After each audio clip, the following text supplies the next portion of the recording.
to get united. Like, what we gotta do is meet everybody on 149th Street at the bench. I gotta do that thing that, like, every single guilty YouTuber does where they go,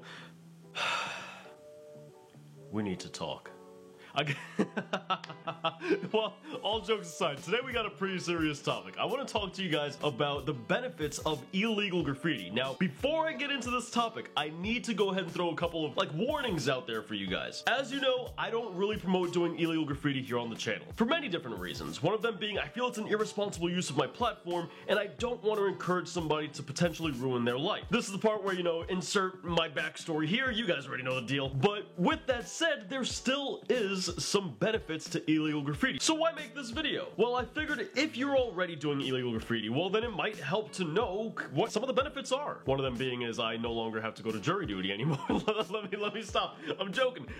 I mean, I really don't have to go to jury duty anymore, but that's besides the point. Graffiti ended up being a different path in life other than having to get involved with gangs or drugs or any of those things. It was the better alternative. Are there even better alternatives? Sure. But we can't ignore the fact that some of you guys, and myself included, chose to follow graffiti as our alternative option. And for those people, I'm making this video. One of the biggest benefits I've found with illegal graffiti, and something that I've seen resonate with a lot of different people, is it's helped boost their confidence. This art form of graffiti is not an easy or kind art form if you're doing the illegal side of it, as I'm sure most of you guys know, especially if you have experience in that domain. In the legal side of graffiti, things are all rainbows, peaches and cream, you know, a little bit of snakes here and there, but for the most part, everyone's excited and happy to do this art form we all love, and they're very accepting and welcoming about it. But the illegal side is the complete opposite. There's a lot of gatekeeping, there's a lot of, like, work you need to do in order to actually get the most tiny bit of respect out there. People will do whatever they can to walk all over you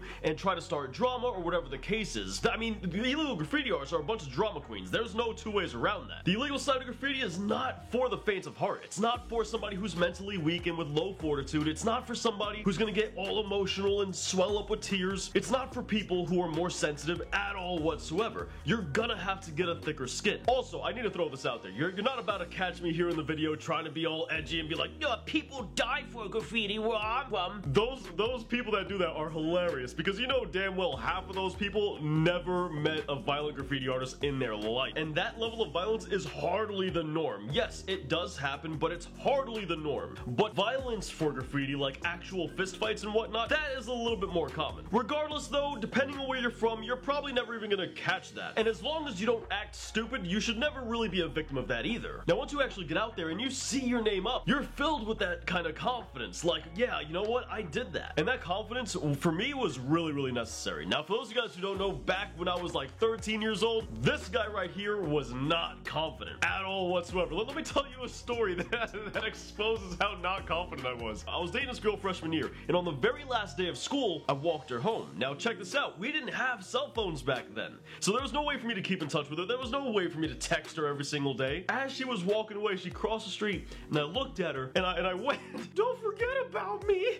Imagine having to ask your girlfriend, don't forget about you, when you've been dating for a year. That's pitiful. That's pitiful, man. And this confidence that you built through graffiti is something that lasts a lifetime. Like, well, don't get me wrong, I've built confidence in other ways out of graffiti, but the confidence that I've built, I still exude that every single day. Like, I am an extremely confident person, and a portion of that confidence does come from graffiti. Now, if your life is already good, you got a loving family, you have a good community, and you have opportunities in life, then I don't recommend illegal graffiti at all, because it's only going to degrade all those things that you have. I think that's important to recognize. Now, don't get me wrong, graffiti can also ruin your life. For those of you guys who don't know, not to get too deep into details here, I was arrested twice for graffiti, and it messed up 7 years of my life. And I was one of the fortunate people. There's other people out there who get much more of their life ruined by graffiti. This is not a glamorous life to live, not by any means. Let me know your experience with graffiti and how it saved your life, or even if it ruined your life, and if it helped you build that confidence. Leave all your stories in the comments down below. Let's have a bit of a discussion here. And if you're new here, subscribe. We have